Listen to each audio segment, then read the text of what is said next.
Well, Blake Lively said, LOL, JK Judge. I actually don't want those phone records after all. We also have SNL, who's trolling her and Justin Baldoni in their latest bit on over the weekend. And then Brandon Sklenar. I'm told it's Sklenar, not Brandon Sklenar. Brandon Sklenar was just at Vanity Fair's Oscars watch party and has yet again broken his silence about Blake Lively.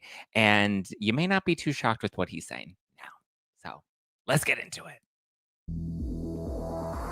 You're listening to No Filter with Zack Peter, your go-to source for all the latest pop culture and reality TV tea, served fresh all week long. Now, let's dive in. What's up, guys? Welcome on in, welcome on in, welcome on in. If you have not yet subscribed to Zack Peter on YouTube, just plain Zack. That's my handles at just plain Zack, but Zack Peter on YouTube. If you're not yet subscribed, be sure to hit that subscribe button, hit the like button if you've been enjoying the content, hit the little bell down below. That way, every time there's a new episode, you get that notification that says, hey, there's hot tea and it's spilling. Uh-oh. Hold on. Is my audio okay? Are we good? We chilling? We're chilling. Is the audio good? What's going on? Everyone's saying some, or not everyone, one person. It's always one person that's like, the audio is breaking up for me. And then it's like that one person's Wi-Fi issue. Are we good? Is the I can hear the audio is clear. Everybody sounds good. We're just fucking on my intro for no reason. Okay, audio is normal. Okay, good. As long as the audio is normal, everybody's good, everybody's happy, then we chillin'. Okay, good. Now I lost my train of thought. Oh, subscribe. Subscribe, hit the like button, drop a comment to weigh on in. It was glitchy at first. Okay, apologies about it being glitchy. Hopefully there will be no more glitches anymore, but the audio is good now. Okay, good. Good. It, like I said, I know sometimes there are little glitches on the live stream, but you can always listen on Apple Podcasts for clean audio, and then you can always watch the rebroadcasts on Spotify. No Filter with Zack Peter on Spotify for clean audio and clean video. So if there are ever any glitches or tech issues on YouTube because we are live streaming, you can always catch the clear cut versions available on Apple and on Spotify. So much going on over the weekend. Let's recap some like general news and then we'll get into all of the Blake Lively, Justin Baldoni stuff that is forever unfolding. And then I guess let's also do, I know we haven't had a members only in a minute, and I apologize, guys, doing and the traveling and all that stuff. I'm also on Billy Bush's podcast this week, so be sure to tune into Billy Bush's Hot Mic podcast. Tune into that. I will be on. We're going to be talking about Ryan Reynolds and some of his social media behavior that may be raising some eyebrows. So there you go. But I do want to do a members only where we go through the latest New York Times motion to dismiss. They want to have their lawsuit completely dismissed and they want the judge to say, booed it, tooted and booed it.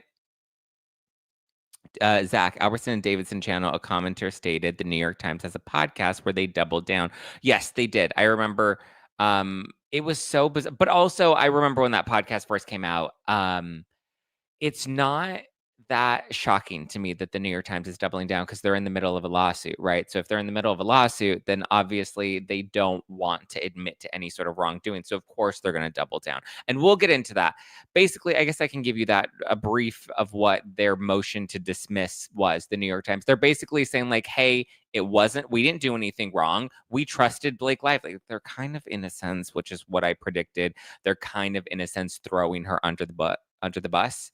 What the hell? Sorry, guys. The video is clear, right? It's the video that's clear. It's the audio that's breaking up. Hold on one sec. Give me 1 second.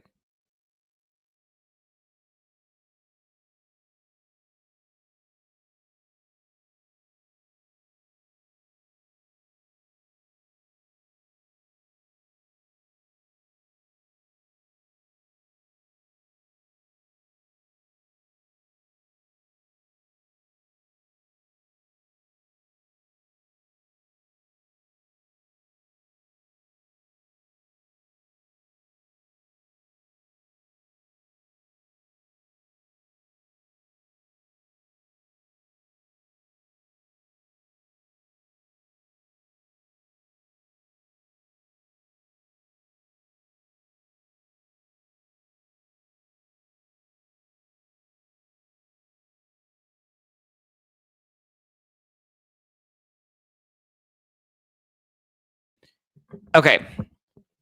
Hold on. Okay, is that better? Is the audio good now? We good? Now I can hear. Sorry, I unplugged the mic because everyone's like, it's glitchy, it's glitchy. Now it's deaf now. Okay, you're not deaf now. Okay, we're good. We're good. You're clear, no issues. Okay, good. Like I said, guys, like I said, the clean audio, well, I guess keep me posted if there are any issues, but the clean audio and video will be available on the podcast. Okay, so the New York Times, I'm not surprised that they're doubling down on the interview that they did or the podcast that they did. But the New York Times motion to dismiss, they're basically kind of throwing the buck back off onto Blake Lively. They're essentially saying like we trusted her. We trusted her and she I guess misled us, or I don't know what it is that they're I don't know. We can hear you, but it's glitchy. Can't no sense still cutting. Okay. Let me see if I can. I want to hear what you guys are hearing. Sounds good. We're good. We're good. Okay. Well, I also know some people are like a few minutes behind if they joined the live a little late. No glitchy. It's not glitching. Close YouTube and reopen. Fine now. Still good. Still glitchy. Okay. I don't know if it's glitchy or not glitchy because some people are like, it's good. And some people are like, it's not good. So is it glitchy or is it not glitchy? Has the CIA come and ruined my feed? That's what I want to know. Let's see if I can hear you now. Not glitchy. Well, I don't know. Some people are like, it's glitchy still. Let's see if I can. Let's see if I'm going to play it on YouTube. We're just going to have to roll with it, guys. I'm sorry if for some people it's glitchy and for some people it's not.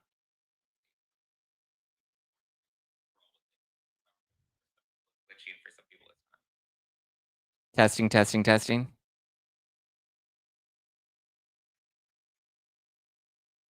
Testing, testing, testing. Okay, I don't know what you guys are talking about. It sounds fine on YouTube to me. So from now on, if you're having the techie issues, then you're good. Let's keep it moving. Okay, sorry, Desiree. I'm with you, but the live chat is like, I can't. I don't know. Sorry. Okay. New York Times, motion to dismiss. Okay. Yes, close YouTube and reopen it if you're having an issue. Come out and come back in. It worked. Okay, good. Looks like it might be a YouTube issue and not an issue on my end then. Bones like it's glitchy, but I can. Okay, okay. We're ending this. We're ending this chat now. Okay. They basically are saying that they trusted their source, Blake Lively. They got a story and they did their, journalistic duty to report the story. And so they reported on it. And so there are two pieces of the lawsuit that Justin Baldoni has launched against the New York Times. One is that the one was defamation because it was a false story, and so they're just saying, well, even if it was false, like we didn't know that it was false, we had a source, which is kind of what I predicted that they were going to do. We knew that they were going to do something, that like was like, oh well, we're freedom of the press, we're protected, we didn't defame you because we had a source that we trusted that gave us this information. And even though we should have done our due diligence, we trusted the source that we had, and they had information to kind of back it up. And they also believed that there was a subpoena that they used to grant the phone records from Jennifer Abel, right? That Stephanie Jones turned over, which now, and not many people have really picked up on this, but now the phone records, because remember they said that they got the phone records via subpoena, but now it appears they did not get these phone records via subpoena. It looks like Stephanie, it appears, right? Don't know this is confirmation because we haven't seen a copy of a subpoena. We haven't seen a judge authorization of it, but we know that that was the word on the curb at the time, was that they got it. They subpoenaed those phone records. Now it really just appears that they asked Stephanie Jones, or maybe Stephanie Jones possibly came to them originally.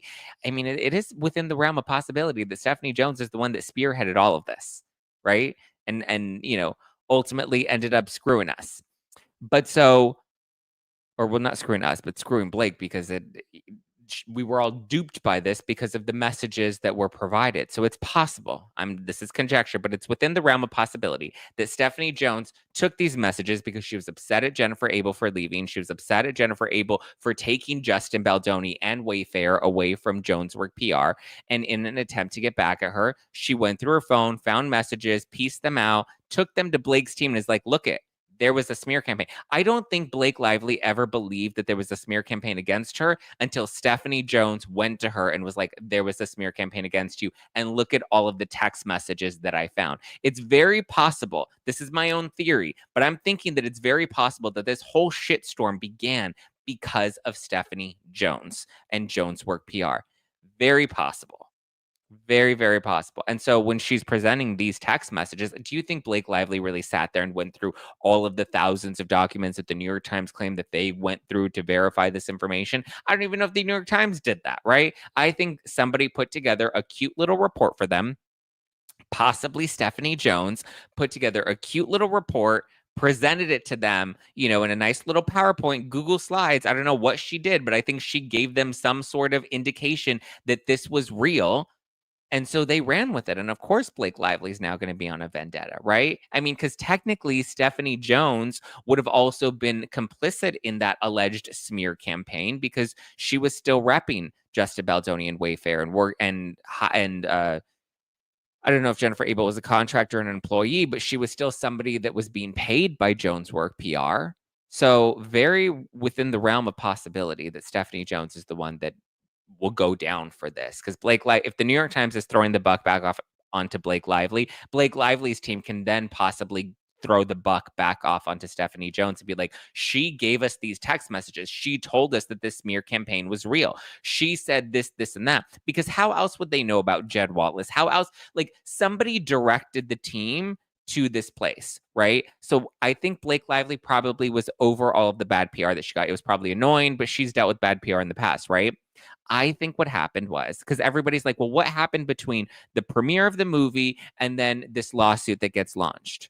Nobody understood it. And if anything, maybe Stephanie Jones was the one that went to Leslie Sloan and is like, listen, this is what we can do. We can get this planted in the New York Times. We can get the New York Times to run this. Here's what you got to do. You just got to officially go on record, but we go to them. We give them all of the documentation. That way they can verify this. They have information, right? They were given the story. They're trusting their sources. And in this case, it would be Blake Lively, maybe off the record. It would be, Stephanie Jones, possibly also off the record, since they don't directly go on comment to my recollection in that New York Times article. They gave them all of the text messages. They just made sure to cherry pick them. I'm sure they were like, here are the text messages you need to know and see. Here's the Google Drive. Here's the Dropbox link with all the other messages, or here's the packet of all the information. You don't need to read all the information because here's the briefing. Here's the report that you need. Pretty sure the New York Times did that. And then they filed the CRD complaint to make sure that Blake Lively had her litigation protection, right? Which means if it's filed in a legal document, she can't be sued for defamation. I think this was an orchestrated plan to put this leak in the New York Times. That's my own opinion. That's my own conjecture. Yes, Zach, remember I told you the story. It all started with yes, Donna. It all started with Stephanie Jones. She lit the fire. She's an arsonist. I think that's exactly what happened. And here's the thing, everyone just trusted her because she was on Baldoni's original PR team. And I think what happened was, because everyone's like, well, where was that moment where the straw that broke the camel's back?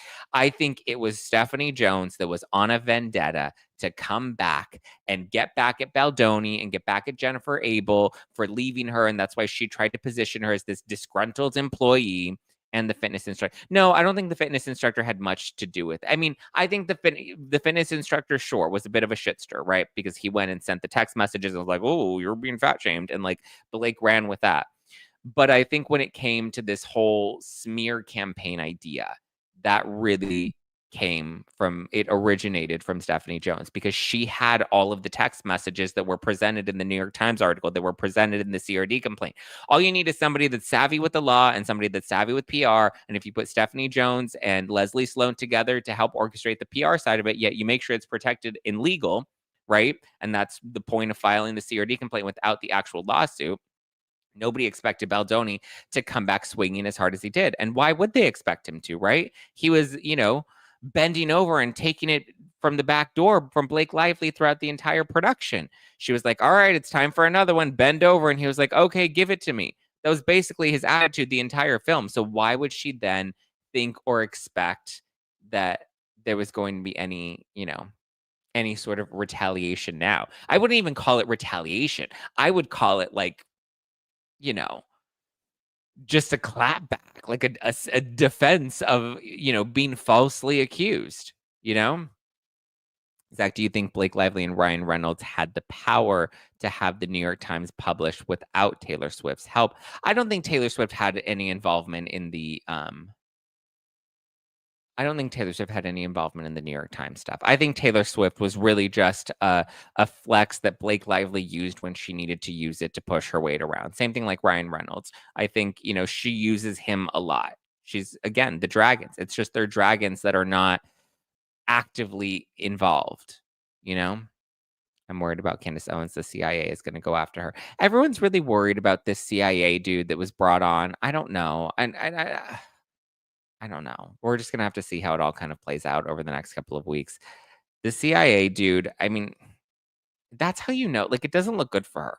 It doesn't look good that she's hiring this. First of all, when is it ever that serious that you need to get the CIA involved? You need, well, not the actual CIA, but a former, agent of the CIA. You're going to bring him on board to help your case. If you have the truth and you have the evidence, like you keep claiming that you have, you don't really need the CIA, do you? Why do you need the CIA? What? Why do you need the CIA? I'm not worried about Shapiro. Well, here's the other thing. Shapiro's not hiding in the shadows, right? Shapiro's been exposed. He's been outed. So we know Shapiro. Everyone's digging into Shapiro. He's not the only way these people get away with their tactics, which is possibly maybe somebody close to Baldoni or maybe somebody wanting to defend Baldoni was the one that leaked this to the press about Shapiro. I think it would have been so stupid of Blake Lively to leak this to the press or her team to leak this to the press because it just wouldn't make any sense. But so yeah, the New York Times. We also went on Daily Dose of Donna over the weekend, and we touched on it a bit too. The New York Times motion to dismiss. I'll do a members only today, where we go through each of the documents. Maybe I'll even pull out a martini and we'll read the documents page by page. That way we can go through it and poke, poke at it line by line. I think it's about 30 pages, so that's good enough for like a nice solid members only live. So if you want to become a member of the Zack Pack on YouTube. I believe there is a link in the description below that you can utilize. But let's talk about, okay, so Blake Lively has withdrawn her subpoena of the phone records. She said, LOL, judge. Never mind. I don't need the subpoena anymore. But before we do, I did want to give some love to this week's partners. First up, we got DoorDash. Yeah. Let's get it. DoorDash. Okay. Are you looking for love this spring? Whether you're looking for a spring fling, situationship, or something even more serious, it's easier than ever to find love on an app, or at least a lunch you love on the DoorDash app. Whatever you're looking for, DoorDash and Panera Bread are teaming up to help you find the perfect match. Panera's You Pick Two offering lets you pair two items like a cup of soup, half a salad, half a sandwich. You put that together from Panera's menu with over 800 possible combinations. It's easy to find your one true lunch. You pick two, delivered right to you with DoorDash. I think I've been looking for love in all the wrong places, but now I feel like I found it. What I want, when I want it. The heart wants what it wants, and mine is calling for some delicious Panera for lunch. Steamy soup, refreshing salad, savory sandwiches. Find your perfect pairing. I feel like I'm reading Blake Lively's text messages with the way I'm delivering this DoorDash ad read. If you guys want to cash in on it, use code TRUELUNCH. That's TRUELUNCH. Code TRUELUNCH for 20% off your Panera You Pick Two order on DoorDash. The link and the code are also in the description below. From March 3rd until March 12th, so today's March 3rd, from March 3rd until March 12th, that's code TRUELUNCH for 20% off until Wednesday, March 12th. Terms apply. For full terms, go to Panera Store. Go to the Panera Store page on DoorDash. Be sure to use code TRUELUNCH to get that 20% off to get their Panera You Pick Two options. Go and get it. Okay, let's talk about Blake Lively. And let's talk about these subpoenas because we have this new letter that came in on Friday night. So I believe Blake Lively had until March 4th, which was Tuesday of this week, to dive into or to have some sort of response to the motion that was granted in part and denied in part regarding the subpoenas, right? Baldoni's team, I kind of said that this was a win and a loss for both parties. A lot more people, and I see a lot more lawyers that are coming out and they're like, actually, this is a slam dunk for Baldoni. And so they're basically saying that, it kind of prevents Blake Lively from really moving forward with what she wanted to do. But I was like, well, she can kind of move forward. She just has to narrow her scope. She has to be a little more mindful. It doesn't fully, take her out completely. But she, on Friday night, she didn't wait until Tuesday. She didn't wait until the 4th. She wrote the Honorable Judge Lewis Lehman. She said, Dear Judge Lehman, counsel for Blake Lively writes in response to the February 2025 letter submitted to the court by counsel for the Wayfair parties as well as non-parties Wayfair executive Tara Hanks and Wayfair employees Malika and Jerice. Miss Lively had issued party requests and subpoenas for phone records and documents reflecting the alleged retaliatory scheme directly to the Wayfair parties and third parties who were the subject of Miss Lively's initial subpoenas. In connection thereto, Miss Lively has issued letters to each of AT&T, Verizon, and T-Mobile US withdrawing the initial subpoenas and respectfully requests that the court deny the motion filed by the Wayfair parties at docket number 103 as moot. So what does this mean? This means, well, because last week, judge said, granted in part, denied in part, narrow your scope. And then they were going to go after Wayfair employees. They couldn't directly get what they wanted from Baldoni, Jennifer Abel, Melissa Nathan, Jed Wallace, Jamie Heath, Steve Sorowitz. So then they were like, well, there are these 3 other people that technically work for Wayfair. We want their phone records. We want them to be brought into this. And Baldoni's team, his legal team, clapped back and they said, no, we don't want you to access those either. It's an invasion of their privacy as well. They don't have to turn it over.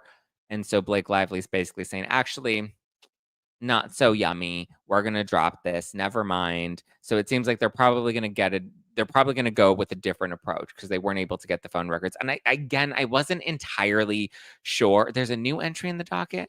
Uh-oh. Where's Nikki at? Nikki's my girl. Shout out to Nikki. She's always in my messages and my emails being like, there's a new item file. She has a notification. So Nikki, where are you at? Where's the latest item on the docket?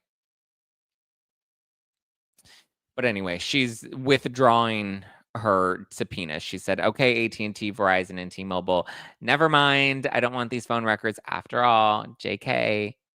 How much is Lively suing Baldoni for? I feel like he wants pretty much $7. We know he wants $7. $7. No, I think she's suing him for, was it 150, 200? I know he's suing for 400 million. I don't know. There have been so many numbers in these lawsuits that have been thrown around. How much is Blake Lively suing Justin Baldoni for?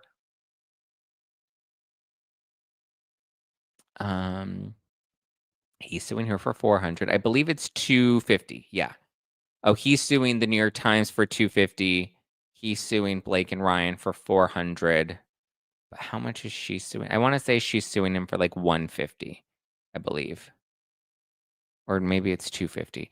I don't know. It's something 250. Yeah. It's something preposterous like that. Blake Lively is losing all of her A-list celebrity friends. Yeah, none of them want to be by her anymore. It doesn't look good for her. Like, it looks kind of ridiculous, But so she said, sorry, judge, not going to do this after all. LOL. Sorry, I'm wasting the court's time. But the judge, I mean, she didn't get what she wanted. But again, I don't know what it was she wanted exactly. I always thought it was a fishing expedition. I mean, it's possible that maybe she's just going to modify the subpoenas and then continue to, go on a more narrow scoped mission to get some sort of information. Unclear. We'll have to wait and see. But as of right now, she told the judge, okay, I'm not going to do this anymore. Sorry. But yes, to ask 2 lawyers on YouTube. I'm going to have them back on for another town hall that I'll do this Friday. I'm gonna have them on this Friday. Perez Hilton sold out. Shirsty's Wikipedia got altered. Candace is withdrawing from the case. Please, what is happening? Perez sold out. What do you mean Perez sold out? Candace is withdrawing from the case. Is she? Shirsty's Wikipedia. I mean, Wikipedia pages get altered all the time. That's really not what it. Hey, anybody can go. I could go onto Wikipedia right now. I know somebody's like, "Did you check your Wikipedia page, Zach?" And I checked it this morning. I'm like, nothing. There's nothing inaccurate there. I'm sure other people probably go and update it and change it and whatever, because that's what you can do on Wikipedia. You can manipulate it any way you need to. Yeah, I don't think Candace is withdrawing from the case. I think she was, and she was like, "All right, I'm not gonna pay much attention to this." And then once the cut came out with that hit piece against her, then boom, the original creator got banned. No, we need to stop with these like conspiracy theories. Like I see a lot of people are like, "Did you see what happened to this creator and that creator?" I don't think any of that is real as of yet. Like nothing is like the CIA, everyone's so scared of the CIA person, and like we're leaning into all these conspiracies against the creators. Listen, they're trying to do these hit pieces in the media, but that's kind of as far as they're getting with this. I don't think they're, Perez said he's got a move and won't be reporting on this for a while he works on his project. Well, maybe that's true. You still have Candace Owens. I don't think Shirsty is scared that somebody decided to modify her Wikipedia page. Again, anybody can go in and do that. That can just be some loser hater online. Yeah, I don't think Candace is backing out. Okay. Let's talk about SNL and then this Brandon Sklenar interview that he did at the Vanity Fair party. I don't know if anybody really wants to talk about the Oscars. Or yeah, does anybody care about the Oscars? I feel like not many people really watch the Oscars. But let's dive into that. But before we do, I wanted to give some love and a shout out to my pals at Factor. Are you ready to optimize your nutrition this year? Factor has chef-made gourmet meals that make eating well easy. They're dietitian approved and ready to heat in 2 minutes, so you can feel right and feel great no matter what life throws at you. Factor arrives fresh and fully prepared, perfect for active, busy lifestyle people like myself. I had one after the gym this morning because I was like, "Oh my god, I'm out of my protein shakes. I don't have any protein made." And then I was like, "Oh wait, I got my Factor delivery and I have my Protein Plus Factor meals in the fridge." You can lose up to 8 pounds in 8 weeks with Factor Keto meals based on randomized controlled clinical trials with Factor Keto. Results will vary depending on diet and exercise, but you have over 40 options across 8 dietary preferences on the menu each week. It's easy to pick meals tailored to your goals. Choose from preferences like Calorie Smart, Protein Plus, or Keto. I'm on the Protein Plus. I'm gonna pack in that protein. Er, Let's get it. Pack. Wow, my arms look great in this angle. Thank you, Factor Protein Plus.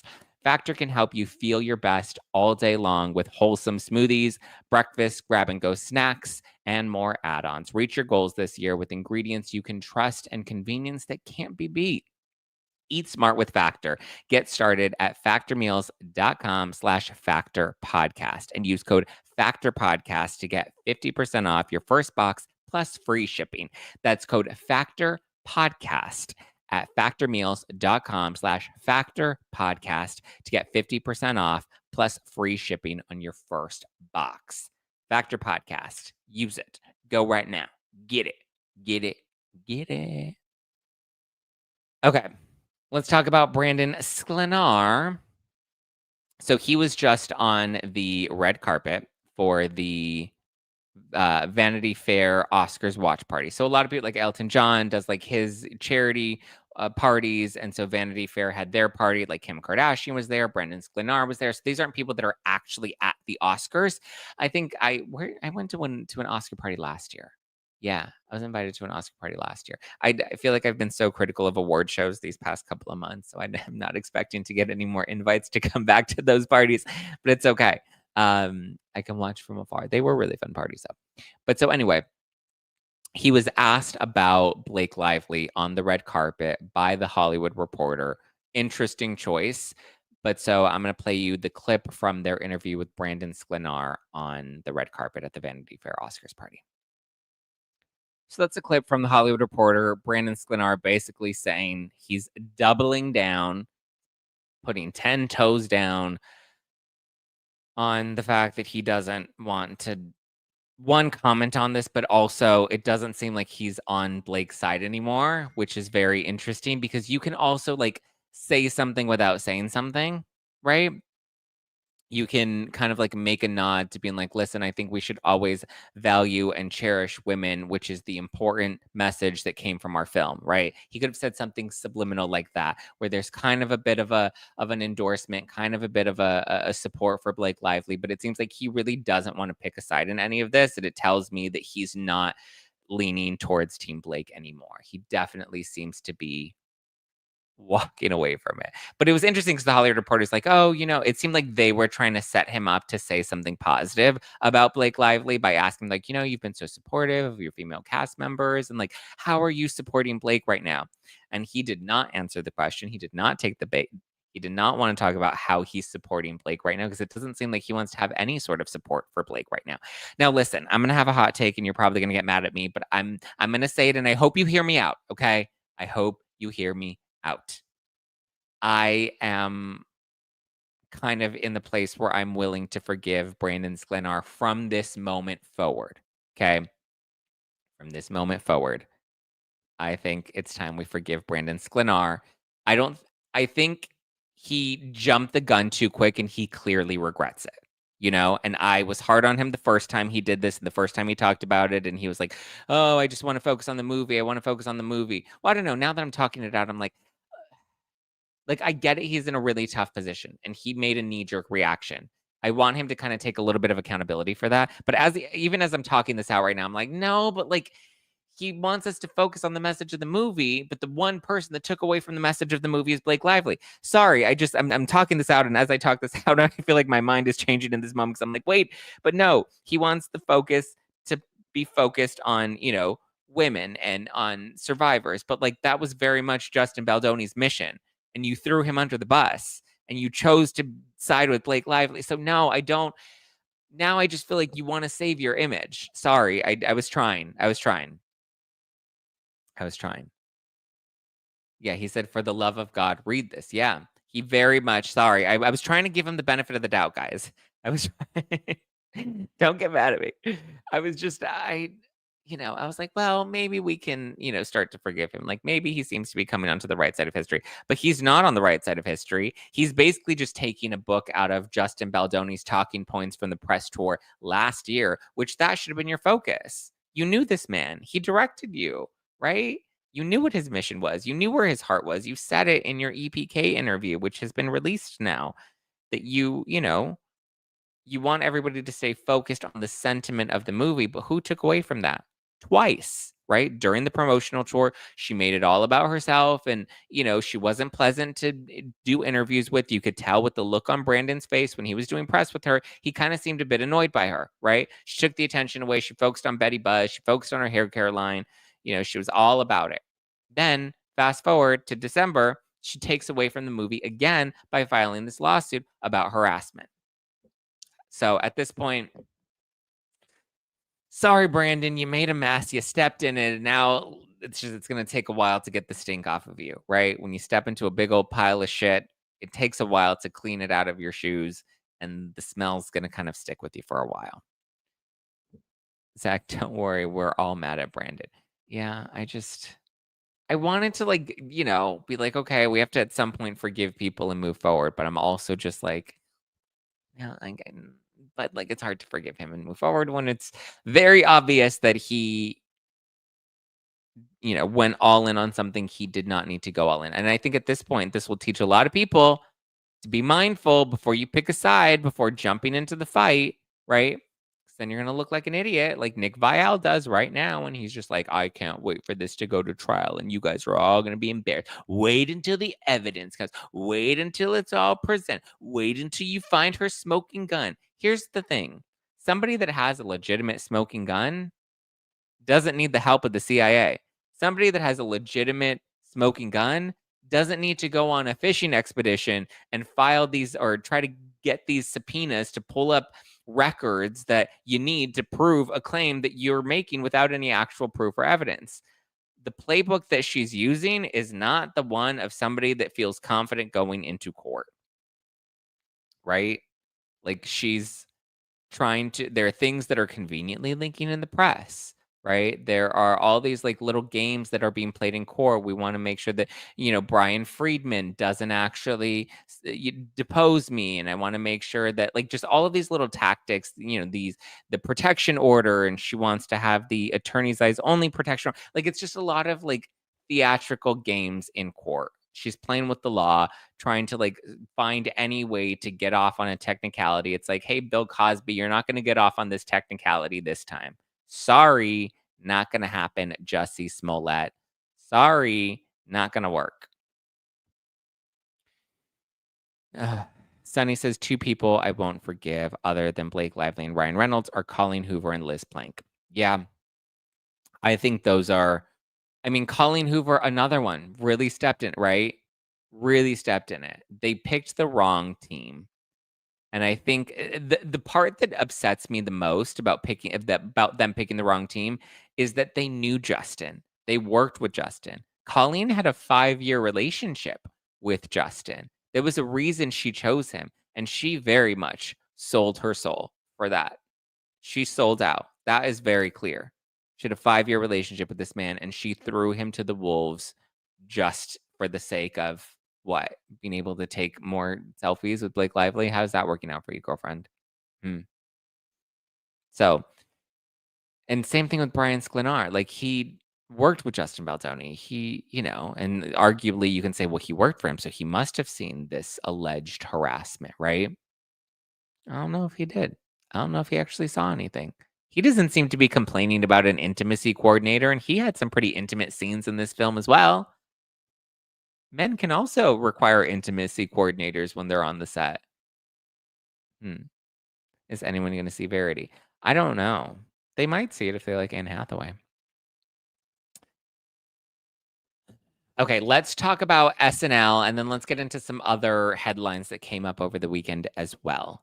But as we pivot on over to SNL, I just wanted to give some love to my pals at Nutrafol.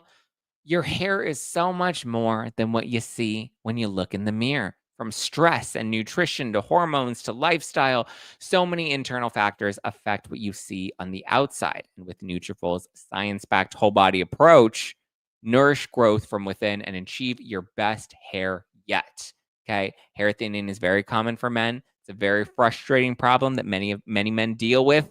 I want to make sure I'm preventing that. I want to make sure I'm staying proactive. I know you ladies have a lot of hubbies at home, and you want to make sure that when you're parading him around, when you're posting him on the gram, that he's looking good, right? Stress, nutrition, hormones, lifestyle, all these things can affect what you see on the outside. And luckily, Nutrafol is here to help you and your man. Nutrafol is the #1 dermatologist recommended hair growth supplement brand trusted by over 1.5 million people. See thicker, stronger, faster growing hair with less shedding in just 3 to 6 months with Nutrafol. Thinning hair is different for men and women, so no one size fits all approach works for hair growth, right? Doesn't cut it. Nutrafol has multiple formulas for men and for women that are tailored to different stages in life, such as postpartum, menopause, and other lifestyle factors. Even if you're plant-based, right? You want to make sure that plant-based you're getting in those amino acids. So whatever you need, you can trust Nutrafol. It's physician formulated with 100% drug-free ingredients. Nutrafol supports healthy hair growth from within by targeting the key root causes of thinning through a whole body health approach. While many supplements rely solely on ingredient studies, Nutrafol clinically tests final formulations to ensure efficacy. Building a hair care routine is simple. Purchase online, no prescription required. Automated deliveries and free shipping keep you on track. Plus, with the Nutrafol subscription, you can save up to 20%. You'll have access to free naturopathic doctor consults, and a Headspace meditation membership is also included. Start your hair journey with Nutrafol. For a limited time, Nutrafol is offering our listeners $10 off your first month subscription and free shipping when you go to Nutrafol.com and enter the promo code NOFILTER. Find out why over 4,500 healthcare professionals and stylists recommend Nutrafol for healthier hair. Nutrafol.com, spelled Nutrafol.com. Nutrafol.com, promo code NOFILTER. That's Nutrafol.com with promo code NOFILTER. Boom. Okay. Yeah, Brandon can't just be Switzerland anymore. I mean, it's one thing to be Switzerland, but it's another thing to have not like you can't now be Switzerland. You should have been Switzerland at the beginning and been like, listen, I know both of these people. I worked with both of these people. I hope that they find some sort of remedy, but I hope that this drama doesn't take away from the sentiment of the film. And then that's also kind of saying like, hey, Blake Lively's taking away from the sentiment of the film by moving forward with this like charge against, you know, the Wayfair parties. I don't know. But sorry, Brandon, it's not going to be that easy to just move along. You have to pick a lane. I mean, at this point, I feel like if you are going to pick a lane, the lane is not going to be Blake Lively's lane. I feel like at the beginning, that's when you should play Switzerland. You don't say anything because then you don't look like an idiot the more that comes out. But as of right now, Baldoni is making a much stronger case, right? The information that he's provided, the receipts that he's provided, the screenshots and text messages that he has provided are very clearly disputing, you know, her claims. And a lot of people are just like, well, yeah, he has receipts that are showing that what she was a bitch on set. She can still be a bitch on set and still have been harassed. I'm like, but it's not just showing how much of a nightmare she was on the set of It Ends With Us, right? Or her tone deafness or whatever. That's not what's being presented here. What's being presented are text messages, alleged text messages between she and Baldoni that are happening interlaced with these alleged harassment claims, right? We have inconsistencies in her story, right? She said there was a 17-point list, and then there wasn't a 17-point list. It was actually a 30-point list. And then now her amended complaint refers to it as a 20-point list. So it's very unclear, like that's a very clear inconsistency. The footage, the raw footage and audio, I think very clearly showed that what she presented in her initial complaint, her retelling of the story was not actually what we saw on that footage. And then in her amended complaint, she basically went frame for frame, redetailing and rewriting her entire story to match what the footage then shows, which was also just wild. Like there are just too many. I mean, then there was the claim that Jamie Heath showed her pornography. She showed his nude wife. It was pornography. And then we see it, and it was the birthing video, right? It's a very wholesome moment of a naked woman holding her baby just after giving birth. You would think somebody that, I mean, I get it. Jamie Heath, believes in the sanctity of motherhood, and that makes them uncomfortable. Her claim about pornography was, yeah, Irma, I agree. That was a flat out lie. That was disingenuous and not true to the story. So when you have that, you have the footage that shows that, he didn't just smell her and say, you smelled good. The footage shows that she was like, oh my God, you're probably smelling my spray tan. He's like, don't worry about it. It smells good. And then they kind of laugh. That's very different objective evidence that clearly disputes her claim. So it's not just about she wasn't naked. She was naked. Sailor. The woman, she's in the water with the baby. You can't see any of her lady parts, her intimate parts, but in the video, in the still that they release, you can very much see that, she had the baby, but she had just given birth. And it was a wholesome moment. It wasn't a pornographic moment. So to even rephrase that. So that's why when people are like, well, he has receipts, but he just has receipts that she was difficult. It's like, actually, no, he has receipts that dispute her claims. And when you have 3 of those claims that were very clearly disputed with evidence, that shoots her credibility. So then it makes me question the rest of her claims. You know?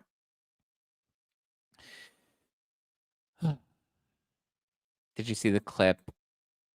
What was the clip? Okay, guys, don't spam the live chat by reposting the same thing over and over and over and over and over again, because I will mute you. Blake made subpoenaed narrowed to limit Justin when he wants to be subpoenaed, made subdue narrow to make sure that she can make Justin narrow it too. Is that an update? Blake lied about being practically naked in a scene, which was proven. Oh, yeah. Well, we haven't yet seen that be proven false yet. I would imagine that footage will be revealed at some point because she's claiming that she just had a teeny small covering, covering her lady parts. And she and then they came out and they claimed that she was wearing black briefs. So we'll have to wait until that footage comes forth that I'm pretty sure will, I mean, they have very different tellings of that story of what happened on set that day. I would imagine Baldoni's team probably has the more accurate version because they are the ones that have the actual footage. So I'm pretty sure they wouldn't misrepresent that by saying she was wearing black briefs if she wasn't actually wearing black briefs, and that couldn't be proven with the footage that they have and that they're prepared to submit in court. She lied about it being closed set. That is true. He did release the call sheet and the production schedule that shows that it was a closed set. It was known as a closed set. So, yeah, it is what it is. Zach, your coverage is so balanced. Is it possible for you to take over the presidency from Trump? Well, we'll get to that in this next bit because I want to play this clip from SNL's Weekend Update with Colin Jost. If you'll remember, Colin Jost is married to Scarlett Johansson, who was previously married to Ryan Reynolds. Scarlett Johansson and Ryan Reynolds were married during the production of The Green Lantern. Oh, who starred in The Green Lantern alongside Ryan Reynolds? Blake Lively.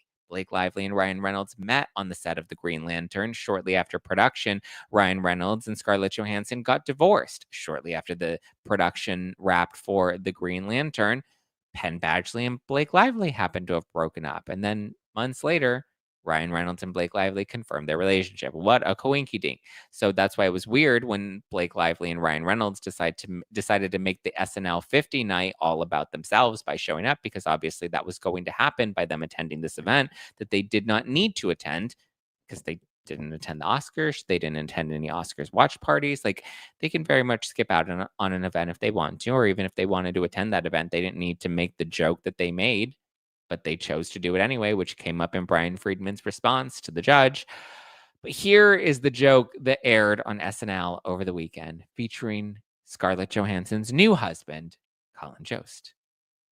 Zelensky was asked to leave the White House. Then he appeared on Fox News and said he thinks he can still salvage his relationship with President Trump, which is like Justin Baldoni saying, "I'd love to work with Blake again." So there we go. Colin Jost taking a shot directly at Blake Lively and Justin Baldoni in this legal saga drama. LOLs. I thought it was a cheeky joke. I'm glad that they're leaning into it. This also kind of tells me, from what I've heard too, Conan O'Brien makes some jokes referencing the Blake versus Baldoni drama as well. So when you have Chelsea Handler making jokes about it, when you have SNL starting to joke about it, when you have Conan O'Brien at the Oscars making jokes about it, this tells you Hollywood is shifting.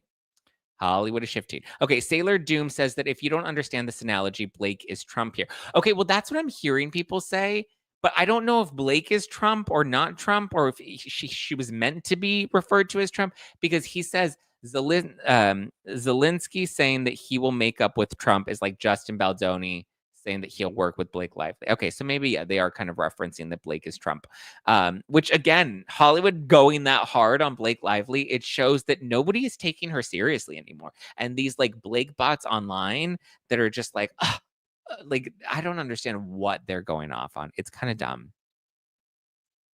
No common sense from people still supporting Blake. At this point, yeah, I would love somebody to give me a really clear, strong argument that is pro Blake at this point. Like, I'm open. If you can shift my perspective and convince me, I would love to have a debate with Nick Viall. I would love to have a sit down, have me on his podcast. I doubt he would ever come. I don't think he does other people's podcasts very often. But like, listen, I would love to come on the Viall Files. I'd be like, let's talk about this, because none of your 15 podcast co-hosts seem to know anything or know how to read any of these documents or, use their critical thinking skills. I would love to have a conversation with somebody that's pro Blake, because I really want to understand what about it, like, what about their position? Like, what is it that they're seeing?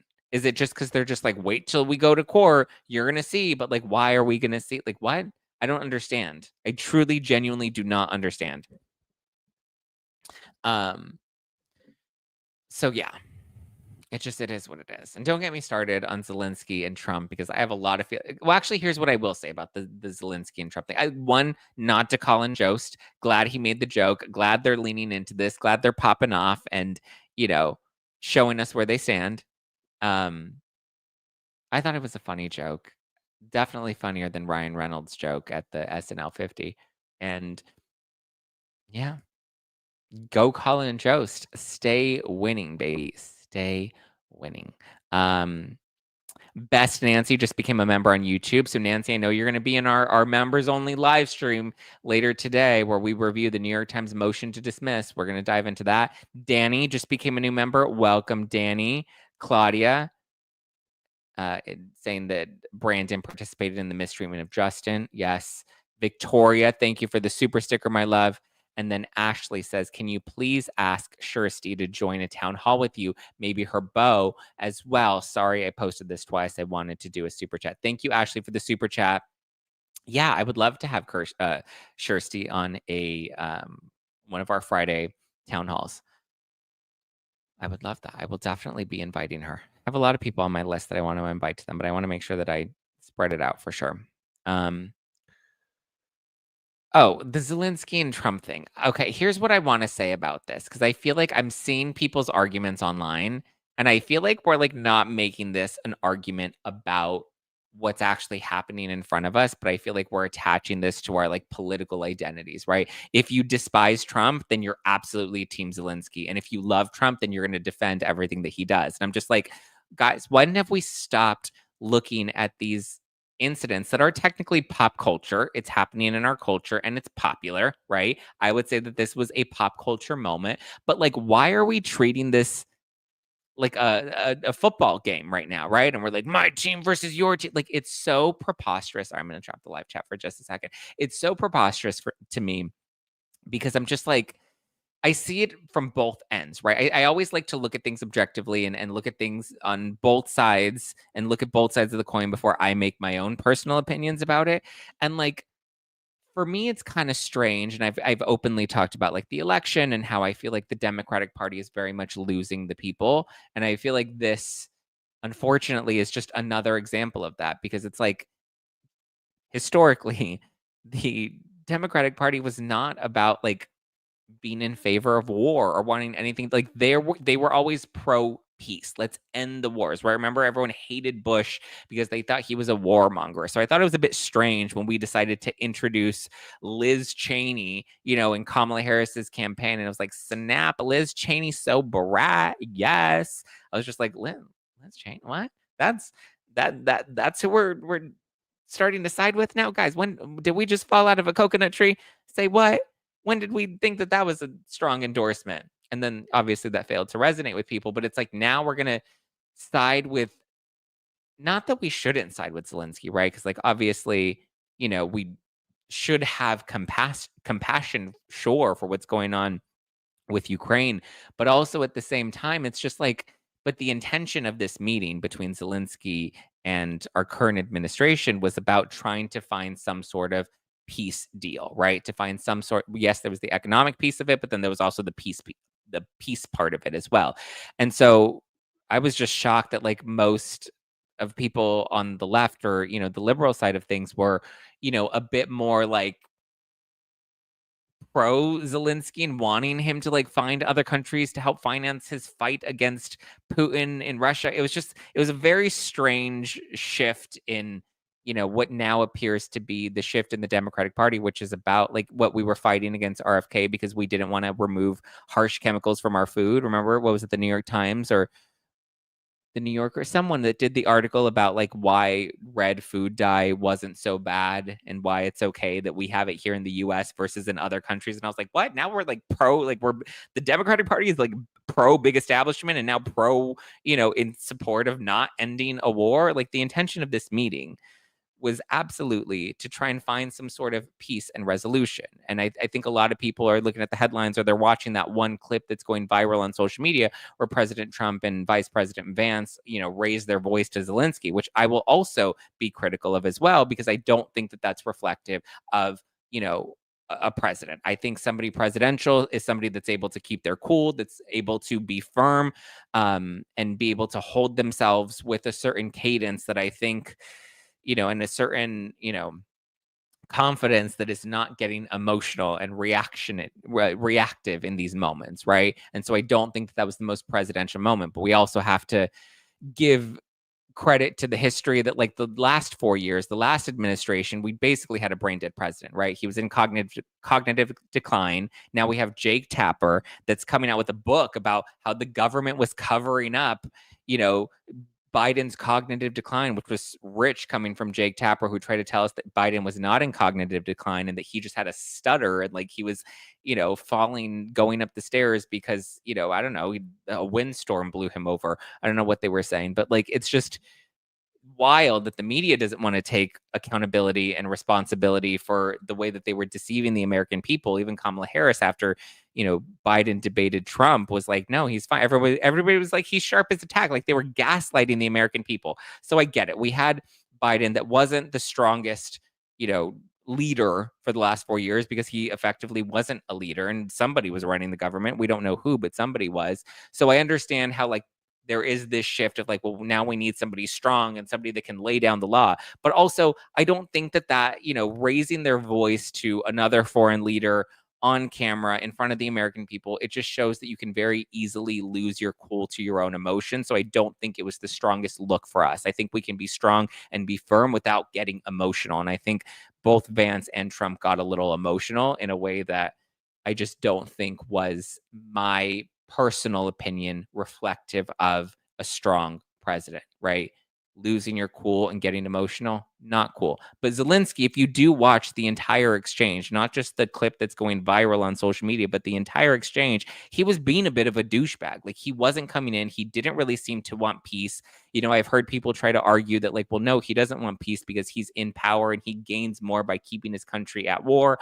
I don't know if I fully agree with that theory, but I can see it. I can understand it, right? If we're looking at all sides of this, I can understand the argument that may think that Zelensky may want to continue to be involved in this war. But I just think my point in all of this is it's like we need to stop looking at this. And I think it's not even so much just political dogma of like, I'm Democrat or I'm Republican. It really just has come down to, do I like Trump or do I dislike Trump? And if I like Trump, then I'm going to defend every single thing that he does as if it's the best thing ever. And if I dislike Trump, I'm going to criticize every single thing that he does, regardless of what my actual values are or what I stand for. And I think we need to stop viewing it from that lens. And listen, I know that I'll probably get slammed in my podcast reviews and slammed in the comments about like, what are you, a crazy MAGA, blah, blah, blah. Why? Because I'm calling out the Democratic Party as I've continued to do because I feel like we're making fools of ourselves as somebody that voted for Hillary Clinton and then voted for Joe Biden. I keep seeing the people. This is why I was so critical about Jane Fonda doubling down on the use of the word woke at the award show last weekend, because I'm just like, haven't you realized you're losing the American people? Like Hollywood already feels so out of touch with people, and celebrity culture is not what it was. People don't idolize celebrities the way that they used to. And if anything, we're seeing that celebrities don't have the power that they used to, because if they had the power and the influence that they once had, Kamala Harris would have won the election. So I think we need to stop looking at things as pro-Trump or anti-Trump and just take a step back, look at these things objectively, and be like, do I agree with this? Am I in support of the war? Am I not in support of the war? Like, what is my take on Russia's involvement in this? And what is my take on Ukraine's involvement in this? And what is my take on the US's involvement in this? For me, myself, I think that, sure, we should absolutely lend resources to other countries out of just being a compassionate country ourselves that can support other foreign affairs. However, I think that we also have a big crisis here in America, and we need to make sure that our priorities are on taking care of the American people. How many veterans do we see on the street or that are losing resources right now? And yet our previous administration put, the people of Ukraine above the American people. And again, that's not to say that we can't do both, but also, I think a lot of people just felt that frustration, like Americans were not a priority for our government and foreign affairs were our top priority. And so I just, I think it's a lot more layered and nuanced than people want to make it out to be. And I think we just need to do some inner self-reflection. And I think this Zelensky Trump viral moment going all over the internet, because also, mind you, remember when everybody, what was it? Bobbitt and Marjorie Taylor. Remember when they were going at it on the they were going at it on the, what was it, the Senate floor of Congress? They were, I forgot where it was a viral, the bleach blonde butch body, and everyone was like, bleach blonde, broke back butch body, and everyone was like clapping and snapping about that. And I was kind of like, yeah, this is a cute viral moment, but also like these are people that are representing our country. Like this is not the flex that we think it is. But it's funny that they can clap for the, bleach blonde, butch body moment, and then they're like upset that Trump isn't that presidential. And I'm like, do you want our leaders to be, like, what do you want our leaders to be reflect? Because my stance on that was that it was embarrassing then and it's embarrassing now that when people lose their cool and get emotional. It's fun for Real Housewives, not so much fun for our government. So I just think do some inner reflection. Don't make your entire identity about whether you love Trump or hate him, and just, I don't know. But let's get to some other headlines. I'll get off my soapbox now about the Zelensky stuff. It's just funny because I'm seeing so many people post different things about it and have different takes, and I'm kind of shocked at some of the takes that people that I know have. Okay. We talked about all the Blake and Baldoni stuff. Kourtney Kardashian is coming out, and she is issuing a statement about her son, Mason, because there were these rumors that were going around, and I didn't want to perpetuate these rumors because I kind of felt like it was preposterous and weird, considering Mason is a kid still and doesn't want any part of the public light. His mom and his family are very public, but he has not. Like, it's very different with like Rob Kardashian, who was an adult who chose to be on the show initially and chose to be public initially and wanted the fame, and then he decided to retreat from the spotlight. And I think people have some respect for Rob in that sense. But yet, when it comes to the Kardashian kids, and in this case Kourtney's son Mason, who very much wants nothing to do with any of the public charade, this was an interesting story that I saw circulating, and that was that he had a baby and he had fathered a love child, and it was just interesting that like this was a rumor that was really catching fire, that people really believed that like this kid in high school had fathered a secret child, and like people were running with this story all over the place. And again, he's still technically a minor, and it was weird. So Kourtney came out and she's like, I normally don't speak about, rumors regarding my family, but like this is different because this is about my kid. I want to remind you guys that my kid is underage. He is still a minor. All of my kids are minor. And when it comes to Mason specifically, he's made it very clear that he doesn't want to be part of the public world. He doesn't want to be out there in the media, in the public. All of these accounts of people claiming to be Mason are not him. He's absolutely not. Like, he doesn't have social media, or if he does have social media, it's not these accounts that you guys are finding. So it's just interesting. But yeah, we can file that under low budget.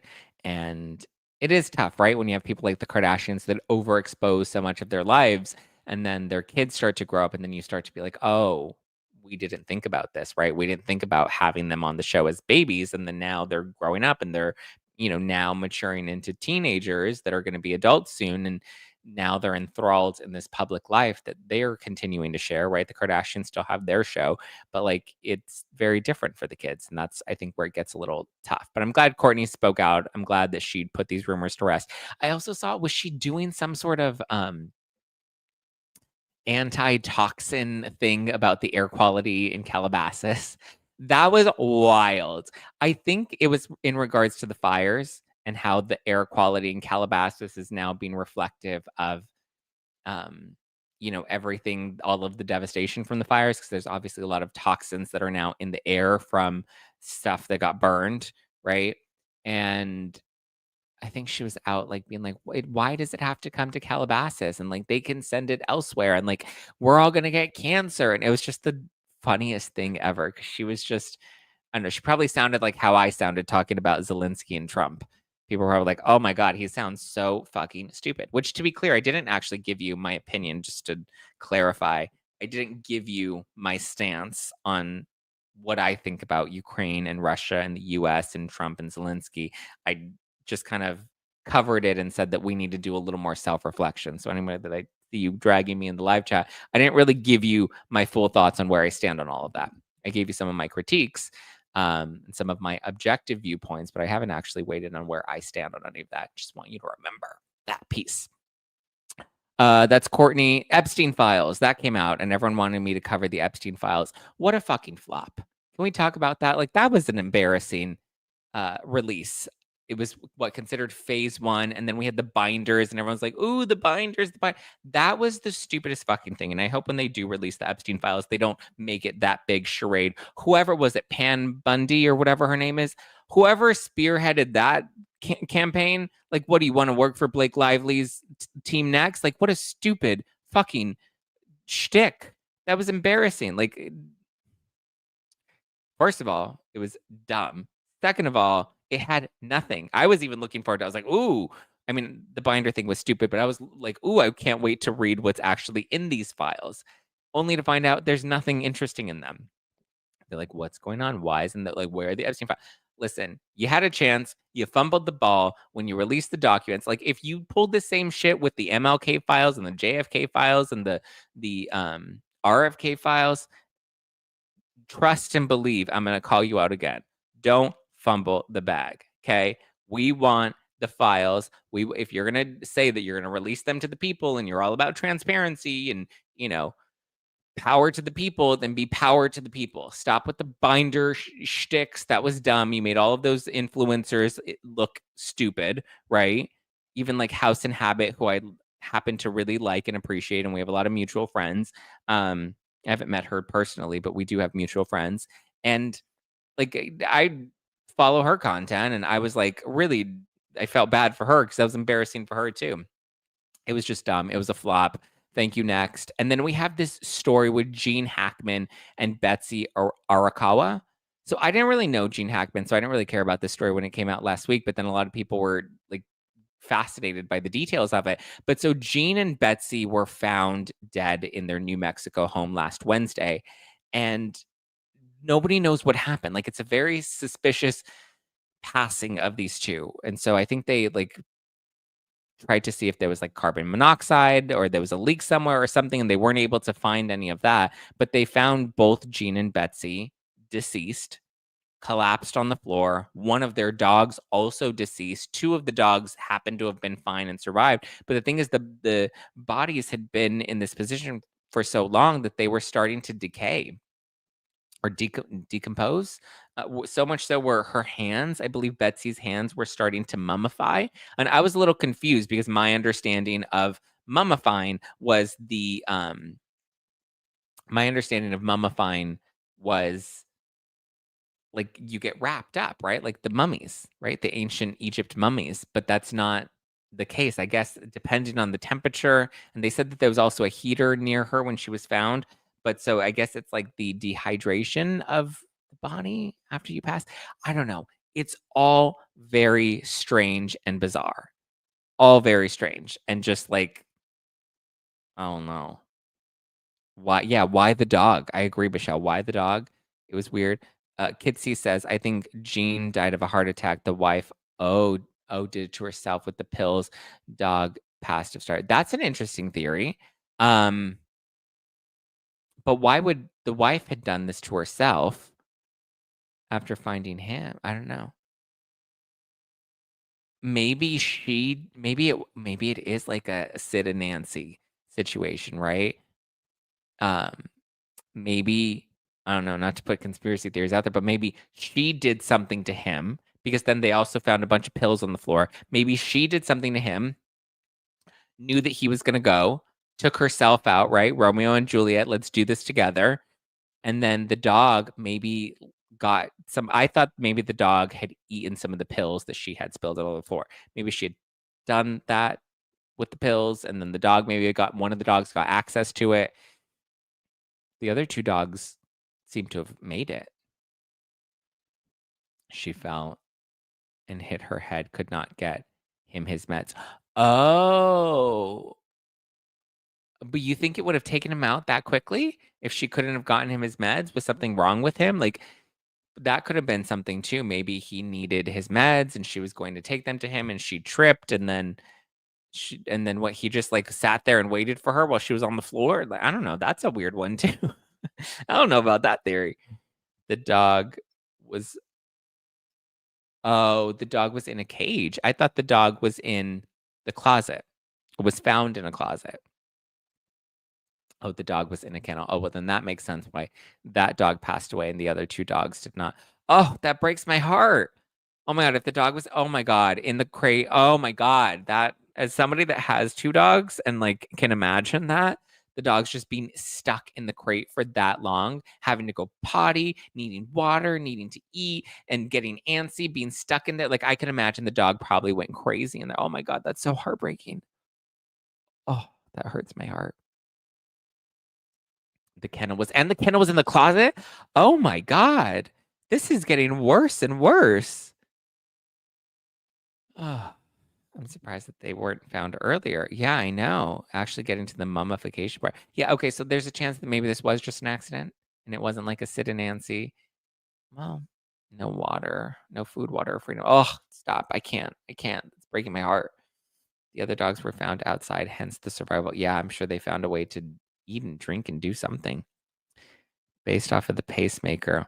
He'd been out for 9 days. Wow. It's so heartbreaking. So maybe there wasn't like a crazy conspiracy. Maybe it really just was a series of unfortunate accidents, a series of unfortunate events. Oh, I'm more sad about the dog. I'm sorry. The dog, like, I mean, if a heart attack took you out, like, that's tragic. But also, you're a man of a certain age, right? And then, like, if she fell, like, that's also tragic. But like, accidents happen. Like, my concern, like, the dog is in a cage. It's like stuck in a cage in a closet. Oh, I couldn't imagine. You don't watch someone falsely accused. I don't? What is someone falsely he was 94. Okay, well, then he couldn't have been expecting that many more years, you know? Mhm. 94 years is a long time. Mummification can happen in a matter of days. Yes. Zach, be serious. I am being serious. Which part did you think I was not being serious about? He was 95, to be fair. Yeah. Listen, he lived a life. The poor dog. I know.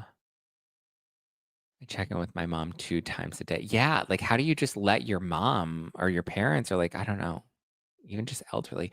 Russ Davis says, only $2.99 to become a member, and members-only chats can get spicy. They always do. I think I'm gonna have a martini when I recap the New York Times, so I might get Zack-activated. I might pop off a bit. They write each other's jokes for Weekend Update. Oh, yeah. I wasn't sure if I don't watch SNL regularly, so I wasn't sure if this was the case where they write each. I've seen them do that in the past where they go really savage. I just wasn't sure if that was always the case where they write the jokes themselves, and that's why we kind of hear Colin Jost kind of breaking a little bit, where he kind of like didn't want to say Justin Baldoni's name and said it. I mean, that would be pretty savage. Yay, aka the cat lady has become a member. Christine, thank you for the super sticker. What time is only? Um, I'm gonna say maybe 2 p.m. Pacific. Just wait for the hit the notification bell, the little bell. That way you get notified when the live is scheduled. I can't guarantee. I have a meeting right after this, and I want to make sure that this episode gets out. So TBD. Just I always say hit the notification. Make sure you have your notifications on. That way it gives you a heads up, and then it lets you know when we're live. Zach, I think you're very fair and like to look at both sides before coming up with your own opinion. Thank you. I try to.